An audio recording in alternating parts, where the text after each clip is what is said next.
नमस्कार, मी गिरीश निकम. बातमीचा 7 बारा बुलेटिनमध्ये आपल्या सर्वांचं स्वागत. बुलेटिनच्या सुरुवातीलाच बीड सरपंच हत्या प्रकरणातील एक मोठी बातमी. सरपंच संतोष देशमुख हत्या प्रकरणातल्या सर्व 8 आरोपींवर मोक्का लावण्यात आलाय. दुसरीकडे वाल्मिक कराडला मात्र मोक्का लावलेला नाही. वाल्मिक कराड हा हत्या प्रकरणातला मास्टरमाइंड असल्याचा आरोप आहे. मात्र वाल्मिक कराडला केवळ खंडणीच्या गुन्ह्यात अटक करण्यात आली. तर वाल्मिक कराड सोडून सर्व आरोपींवर मोक्का लावण्यात आला आहे. त्यामुळे या सर्व आरोपींना आता मोक्का अंतर्गत त्यांच्यावर खटला चालवण्यात येईल.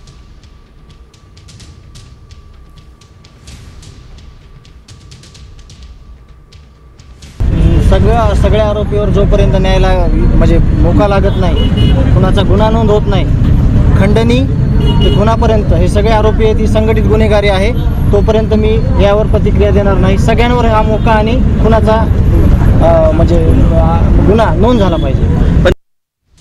आरोपी आपण पाहूया. विष्णू चाटे, जयराम चाटे, प्रतीक घुले या सर्वांना अटक झाली. महेश केदार, सुदर्शन घुले, सुधीर सांगळे, सिद्धार्थ सोनावणे, कृष्णा आंधळे मात्र अद्याप फरार आहे.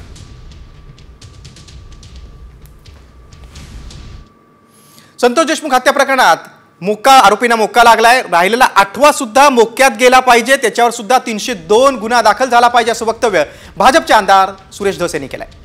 धाराशिवमध्ये आयोजित जनआक्रोश मेळाव्यामध्ये आमदार सुरेश धस बोलत होते. 7 जणांना आज मोका लागलाय, राहिलेला 8वा सुद्धा मोकात गेला पाहिजे. 8 अटकेन 7 जणांना लागलाय. 302 सुद्धा त्याच्यामध्ये सुद्धा हा आका आहे. आका म्हणत असेल मेरा कुछ संबंध नहीं है, तूच तो मेन है. जरांगेंच्या वक्तव्याकडे. सरपंच हत्या प्रकरणातला मास्टर माइंड वाल्मिक कराडवर 302चा गुन्हा दाखल करा अशी मागणी मराठा आंदोलक मनोज जरांगेंनी केली. सरपंच हत्या प्रकरणी सर्व आरोपींवर मोक्का लावण्यात आलाय. मात्र वाल्मिक कराड हत्या प्रकरणाचा आरोपी नसताना त्याच्यावर मात्र मोक्का लागला नाही. त्यामुळेच कराडवर देखील 302 कलम लावण्याची मागणी जरांगेंनी केली. संतोष भैयाच्या बद्दल आज एक माहिती आली की सगळ्या आरोपींवरती मोका लागलाय. पण जर खंडणीतल्या आरोपींवर मोका लागला नसला तर हा मोका आम्हाला मान्य नाही. सगळ्यांना 302 मध्ये घ्या, यातला एकही आरोपी सुटला नाही पाहिजे. सरपंच संतोष देशमुख हत्या प्रकरणात काही जणांवरच मोक्का का लावला जातोय, वाल्मिक कराडवर मोक्का का लावला नाही असा सवाल खासदार सुप्रिया सुळे यांनी विचारलाय. सरपंच देशमुख कुटुंबाला न्याय मिळणार का असा सवाल देखील सुप्रिया सुळेंनी विचारलाय.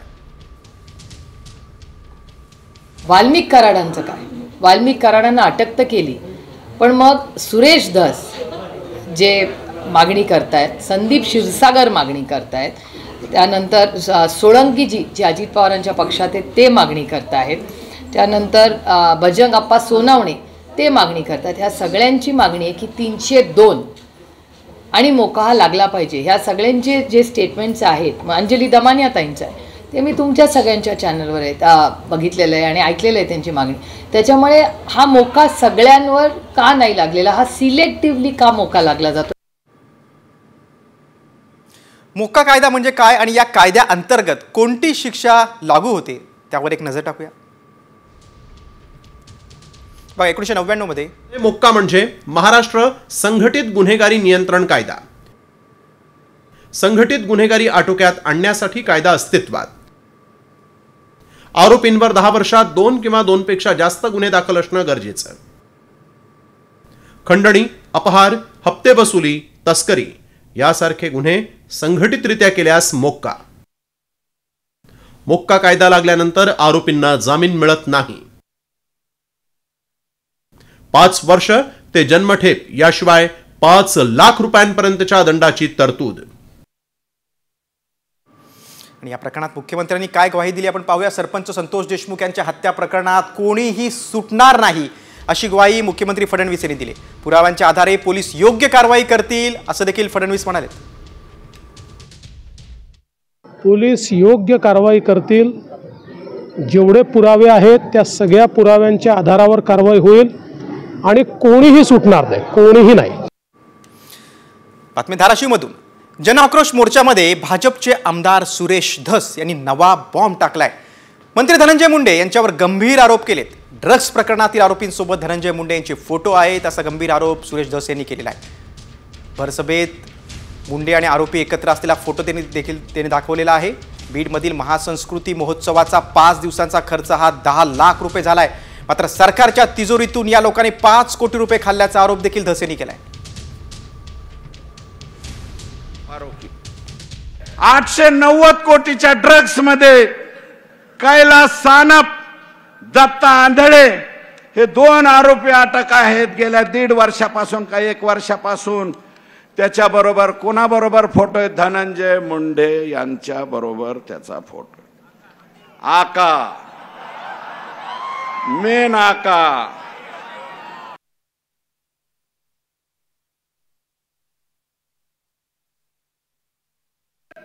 हे महासंस्कृती कार्यक्रम मुंबईच्या एका एजन्सीला काम मिळालं होतं, ते काढून वाल्मिक यांनी मिनाज फारुकी नावाच्या माणसाला दिलं. याचे सुद्धा अकाउंट चेक करा म्हणून मी CBI कडे आणि त्या ईडी कडे चौकशी देणार आहे. हा बघा मिनाज फारुकी, हे परभणी जिल्ह्यातला मिनाज फारुक. वाल्मिक 5 कोटीचं बिल काढलं, 10 लाख रुपये खर्चा, 4 कोटी 90 लाख रुपये जेब में. मग वाल्मिकला ईडीची नोटीस नाही यायचं तर काय होईल? हे घ्या ईडीची नोटीस. सुरेश धस यांनी नवा बॉम्ब टाकलाय. तर तिकडे मनोज जारंगे पाटलांनी देखील गौप्यस्फोट केलाय. धाराशिवमध्ये पोलीस अधिकाऱ्याच्या 3 वर्षीय मुलीवर बलात्कार झाला असा गौप्यस्फोट मनोज जारंगेंनी केलाय. धाराशिवमध्ये आयोजित जनआक्रोश मोर्चात फोटो दाखवत जारंगेंनी हा गौप्यस्फोट केलाय. या धाराशिव नगरीत पोलीस अधिकारी यांच्या 3 वर्षाच्या मुलीवर बलात्कार झालाय. मुख्यमंत्री साहेब तुम्ही जागे आहेत काय? एका पोलीस अधिकाऱ्याच्या 3 वर्षाच्या लेकीवर जर बलात्कार होणार असला तर गृहमंत्री आणि मुख्यमंत्री म्हणून तुमचं थू करतो आम्ही. सुरेश धस यांनी बीडला बदनाम केलंय. मंत्री पंकजा मुंडेंनी सुरेश धसांवर गंभीर आरोप केलाय. संतोष देशमुख प्रकरणाची ज्या पद्धतीने मांडणी झाली त्यामुळे बीड बदनाम झालंय असं पंकजा मुंडे म्हणाल्यात. तर आम्ही बीड नाही तर परळीबाबत बोलतोय असं पलटवार सुरेश धस यांनी केलाय. बीड जिल्ह्याला बदनाम करण्याचं काम आम्ही केलं नाही, आम्ही बीडबद्दल बोलत नाही, आम्ही फक्त परळी पॅटर्नबद्दल बोलतोय असा पलटवार आमदार सुरेश धस यांनी केलाय.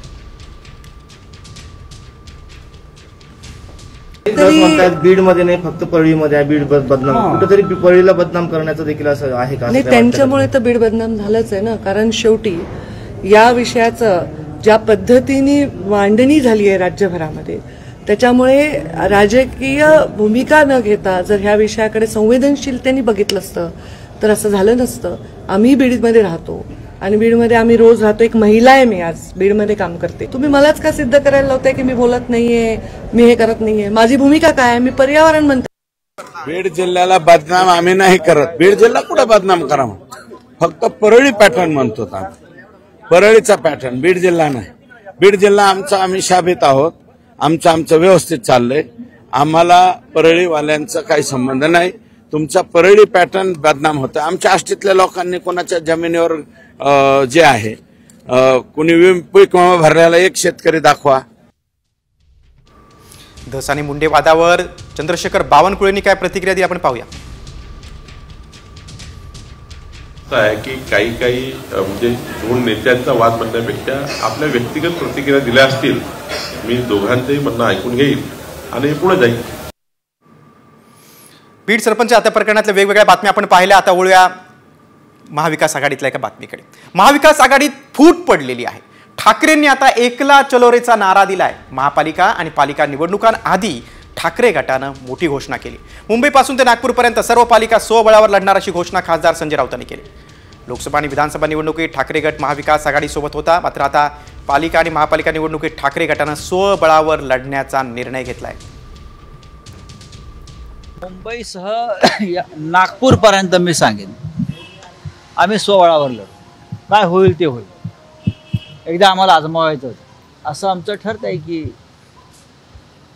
मुंबई असेल, ठाणे असेल, पुणे असेल, नागपूर असेल, कार्यकर्त्यांना संधी कधी मिळणार? आघाडीमध्ये मग लोकसभा विधानसभेमध्ये कार्यकर्त्यांना लढण्याची संधी मिळत नाही आणि त्याचा फटका पक्षाच्या वाढीला बसतो.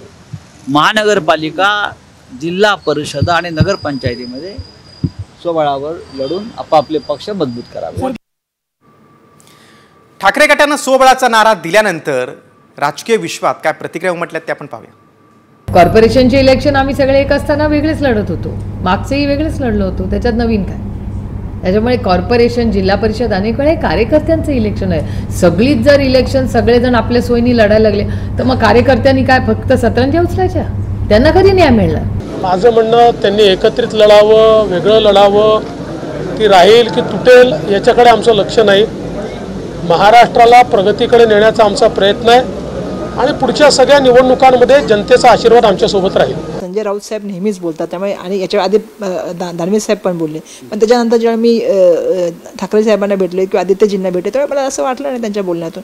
मी कसं सांगू, मला असं वाटतं की सार्वजनिक प्लॅटफॉर्मवर किंवा टी व्हीवर बोलण्यापेक्षा त्यांनी आमच्या नेत्यांशी बोलावं. काही त्यांचं म्हणणं असेल तर राहायचं की नाही राहायचं त्यांचा इंडिव्हिज्युअल प्रश्न आहे, प्रत्येक प्रश्नाला स्वातंत्र्य आहे. संजय राऊत यांनी आज म्हटलंय की ठाकरे गट सगळ्या महापालिका निवडणुका स्वबळावर लढणार आहे.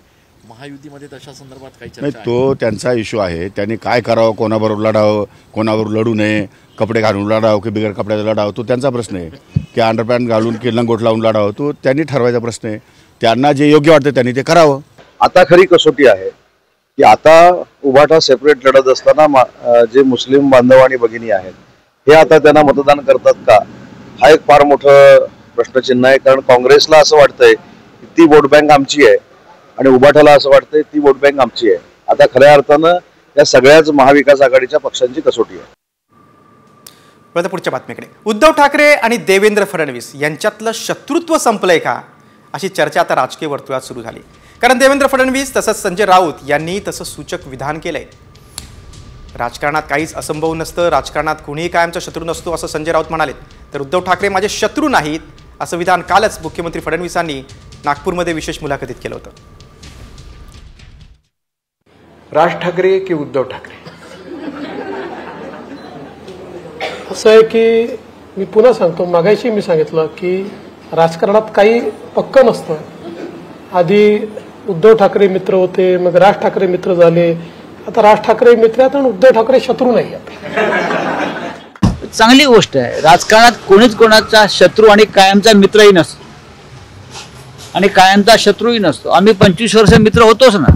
राज्याचा आणि देशाचं माहोल बिघडला, ते जर ते सुधारणार असतील, पर्यावरणाचा संतुलन करणार असतील या बिघडलेल्या, तर आम्ही त्यांच्याकडे पाहू की चांगलं राज्य करतायत. दुर्दैवानं देवेंद्र फडणवीस यांच्या नेतृत्वाकडनं आम्हाला एक चांगली अपेक्षा होती, पण त्यांना अशा लोकांनी घेरलं त्या काळामध्ये आणि त्यांनी फडणवीस यांची प्रतिमा पूर्णपणे मलिन करून टाकली. त्यांना त्यांचं मत त्यांनी व्यक्त केलं, मी माझं मत व्यक्त केलं. त्याच्यावर मी काय ते बांधील थोडी आहे की त्यांच्या याच्यावर मत व्यक्त करायला. ते रिकामटेकडे आहेत, रोज बोलतात, मी काय रिकामटेकडे थोडी आहे. दरम्यान ठाकरे फडणवीसांची जवळीक पाहिल्यानंतर आता शिंदे गटात अस्वस्थता पाहायला मिळते. मोदीजींचं सरकार यावं म्हणून आम्ही तुमच्यासोबत आलोय याचा विचार देवेंद्र फडणवीस यांनी करावा. ठाकरेंकडे आता काहीच राहिलं नाही, ते तुमच्याशी गोडगोड बोलतात असं विधान शिंदे गटाचे मंत्री गुलाबराव पाटील यांनी केलं. काँग्रेसचा ठिकाणाच राहिलेला नाहीये, त्याच्यामुळे मला तरी असं वाटतंय की निकालामुळे एकमेकावर कुरघुड्या त्यांच्या आता सुरू झालेल्या आहे आणि काही दिवसानंतर हे पक्ष शिल्लक राहतील की नाही राहतील अशी परिस्थिती होणार आहे. ज्या उद्धव ठाकरेंनी देवेंद्रजींना एक तर तू राहतो का मी राहतो असं म्हणलं, आज ती त्यांची पप्पी घेत आहे. स्वबळावर लढण्याचा निर्णय सत्ताधाऱ्यांच्या जवळ जाण्यासाठी तर नाही ना, असा सवाल आता शरद पवारांच्या राष्ट्रवादी काँग्रेसचे नेते प्रशांत जगताप यांनी केलाय. तर निवडणुका जाहीर होण्याआधीच राऊतांनी मांडलेली भूमिका आश्चर्यकारक आहे अशी प्रतिक्रिया देखील प्रशांत जगताप यांनी दिली. आता निवडणुका जाहीर झालेल्या नसताना अशा प्रकारची भूमिका मांडणं हे आश्चर्यकारक आहे. आमच्यातली सगळी काही मंडळी ही सत्ताधारी पक्षाच्या बरोबर जवळ जाण्याचा प्रयत्न करतात काय, अशा प्रकारची शंका येण्याचं काम हे या ठिकाणी येतं. कारण की सर्वसामान्य मतदारांमध्ये, कार्यकर्त्यांमध्ये ही चर्चा आहे की या ठिकाणी 22 जानेवारीला सुप्रीम कोर्टाचा निकाल अपेक्षित असताना त्यावर निवडणुका कदाचित एप्रिल मेला होतील, कदाचित नोव्हेंबर डिसेंबर होतील. मग असं असताना ज्या निवडणुका जाहीर झाल्या नाहीत त्याच्या संदर्भामध्ये स्वबळावरचा नारा देणं हे एक प्रकारे कुठेतरी आपल्यामध्ये फूट पाडणे आणि समोरच्याच्या जवळ जाण्याचा हा प्रयत्न असं मला वाटतं. तर प्रकाश आंबेडकरांच्या प्रतिक्रियेकडे वळूया. आदित्य ठाकरे यांच्या वैयक्तिक फायद्यासाठी ठाकरे गटानं मविया तोडण्याचा निर्णय घेतलाय अशा शब्दात वंचितचे नेते प्रकाश आंबेडकरांनी निशाणा साधलाय. प्रकाश आंबेडकरांनी ट्विट करून ठाकरेंवर निशाणा साधलाय.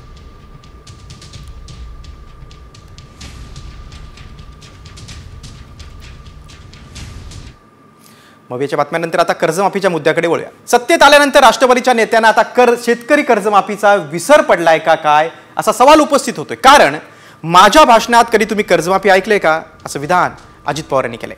तर पुढच्या विधानसभेच्या निवडणुकांआधी कर्जमाफी करणार असं वक्तव्य मंत्री हसन मुश्रीफ यांनी केलंय. अजित पवार आणि हसन मुश्रीफ यांच्या शेतकरी कर्जमाफीच्या विधानानं आता खळबळ उडाली. त्यामुळे शेतकऱ्यांना आता कर्जमाफी मिळणार की नाही याची चर्चा सुरू झाली. माझ्या भाषणात कधी तुम्ही ऐकलं का कर्ज? मला मी जेवढी भाषणं केली हे तुला एक माहिती का, अंथरून बघून हातपाय पसरायचे असतात. राज्याचा गाडा आपल्याकडे, आपण दोघं नंतर बसू विचार. तुला मी माझी परिस्थिती सांगतो, मग तुम्हाला तुझा सल्ला दे आणि मग त्याच्यातनं काही जमत असेल तर करू. आपण करायला कमी नाही पडणार. 3 सिलेंडरची योजना आम्ही बंद करणार नाही. मुलींचं उच्च शिक्षण चालू राहील मोफत. महिलांना 50% एसटीमध्ये सवलत चालू आहे. माझ्या लाडक्या भावांना 7.5 हाऊसपर्यंत वीज बिल आम्ही माफ केलेलं आहे. अशा अनेक कल्पना. आणि पुढच्या विधानसभेच्या आधी मग कर्जमाफी करायची आहे. आपल्याला 5 वर्षात करायची आहे ना. ते 5 वर्षाचा आमचा जो जाहीरनामा आहे.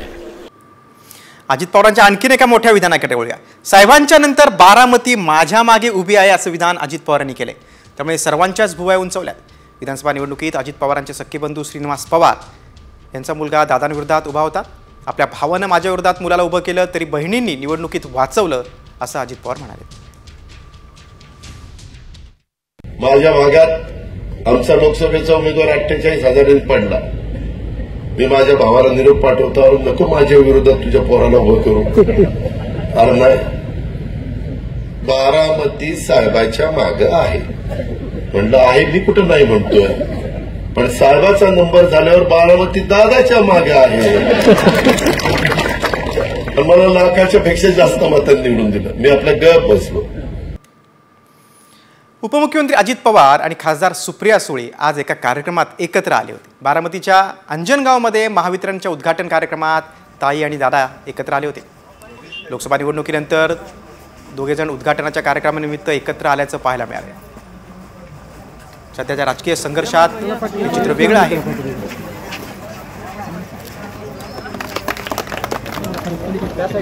बारामतीतल्या एका कार्यक्रमाच्या निमित्तानं अजित पवार आणि खासदार सुप्रिया सुळे भाऊ बहीण एकत्र आले.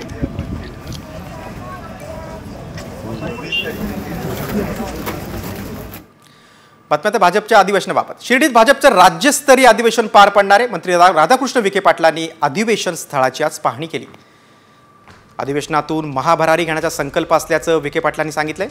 उद्या होणाऱ्या या अधिवेशनासाठी भाजपचे सर्व मंत्री, आमदार, खासदार तसंच राज्यभरातील 15,000 पदाधिकारी उपस्थित राहणार आहेत. अधिवेशनाचं उद्घाटन राष्ट्रीय अध्यक्ष JP नड्डा यांच्या हस्ते होणार आहे. केंद्रीय गृहमंत्री अमित शहा, केंद्रीय मंत्री नितीन गडकरी, मुख्यमंत्री देवेंद्र फडणवीस हे पदाधिकाऱ्यांना मार्गदर्शन करतील. आगामी स्थानिक स्वराज्य संस्थांच्या निवडणुका आणि भाजपमधील संघटनात्मक बदलाच्या दृष्टीनं हे अधिवेशन अत्यंत महत्त्वाचं मानलं जातं. तर मुख्यमंत्री देवेंद्र फडणवीस, मंत्री चंद्रकांत पाटील, राम शिंदे हे शिर्डीत दाखल झालेत.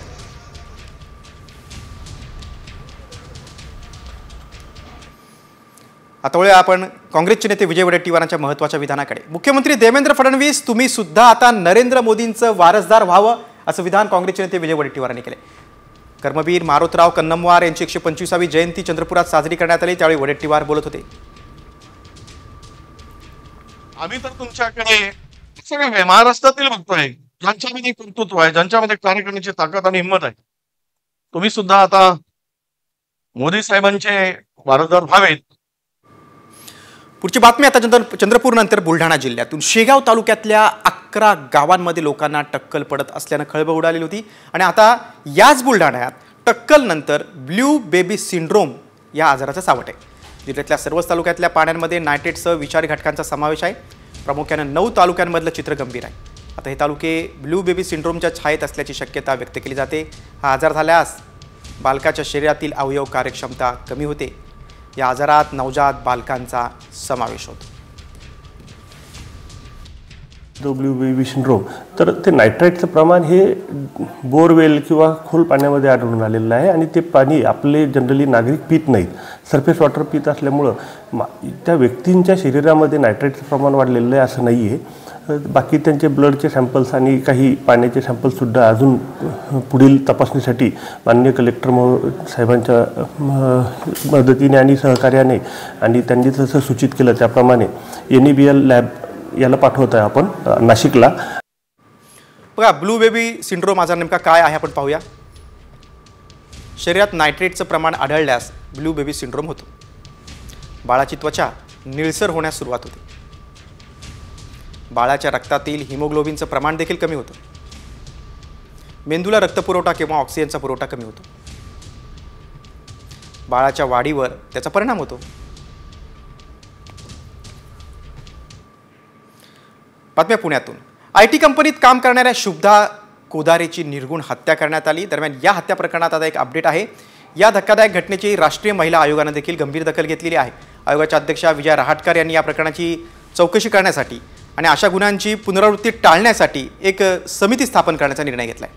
ही समिती आता गुन्हे रोखण्यासाठी आवश्यक त्या शिफारशी करेल. ही समिती स्थापन झाल्यानंतर 10 दिवसात त्याचे निष्कर्ष आणि शिफारशी आयोगाला सादर करणार आहे.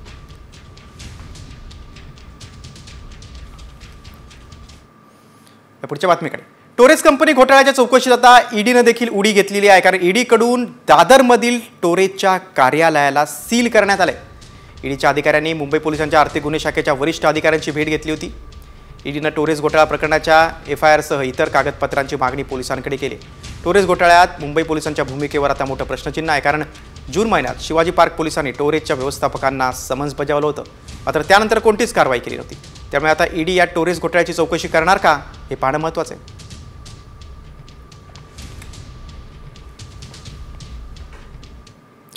दरम्यान या प्रकरणातील आणखीन एक CCTV समोर आलेला आहे. कारण टोरेसचं पितळ उघडं पडण्याआधी व्हिक्टोरिया आणि तिच्या साथीदारांनी देशाबाहेर पळ काढला होता. ख्रिसमस साजरा करण्यासाठी जात आहोत असं कारण देत व्हिक्टोरियानं भारतातून पलायन केलंय. तर घोटाळा समोर आल्यानंतर मुंबई पोलिसांनी व्हिक्टोरियाच्या विरोधात आता लुकआउट नोटीस लागू केलेली आहे.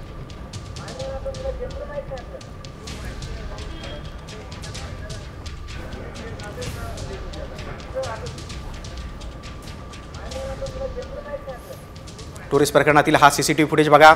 या टोरेस कंपनीचे अध्यक्ष आणि काही वरिष्ठ हे घोटाळा होण्या अगोदरच परदेशात पळून गेलेत. आणि धक्कादायक बातमी आता गुजरातमधून. कर्नाटकच्या चामराजनगरमध्ये 4 दिवसांपूर्वी एका विद्यार्थिनीचा हार्ट अटॅकनं शाळेमध्ये मृत्यू झाला होता. त्या ठिकाणी एक 8 वर्षीय विद्यार्थिनीचा मृत्यू झाला होता आणि 3रीच्या या विद्यार्थिनीला शाळेतच हार्ट अटॅक आला होता. तर आता गुजरातमधल्या 3रीतल्या मुलीला हार्ट अटॅक आलेला आहे. बघा, 2 घटना आहेत. 4 दिवसांच्या अंतराने 2 घटना घडलेल्या आहेत. मात्र इतक्या लहान वयात हार्ट अटॅकचं प्रमाण, हार्ट अटॅक येण्याच्या या घटनांनी पालकवर्गाची मात्र चिंता वाढलेली आहे. तज्ज्ञांचं म्हणणं आहे की जन्मजात देखील हृदयाचा दोष असू शकतो. तर काहींचं म्हणणं आहे की खाण्यापिण्याच्या अयोग्य सवयी यामुळे देखील हृदयविकार बळावतो.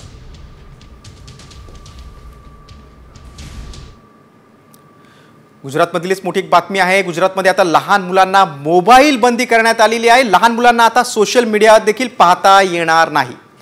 लहान मुलांच्या मोबाईल वापरावर बंदी घालण्यासाठी गुजरात सरकार आता नियमावली बनवते. मोबाईलवर जास्त वेळ घालवणं मुलांसाठी योग्य नसल्याचं गुजरात सरकारचं मत आहे.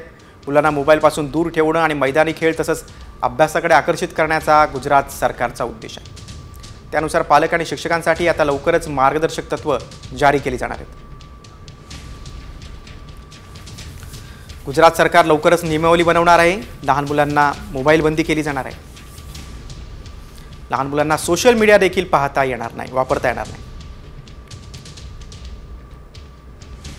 तज्ज्ञांसोबत चर्चेनंतर आता त्याच्या मार्गदर्शक तत्त्व त्यासाठी जारी केली जाते. पालक आणि शिक्षकांसाठी देखील आता गाईडलाईन्स असणार आहेत.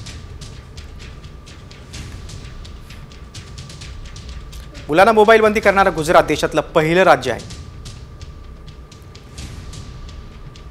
आता इतर राज्य काय अनुकरण करणार का गुजरातचं ते पाहणं महत्त्वाचं आहे.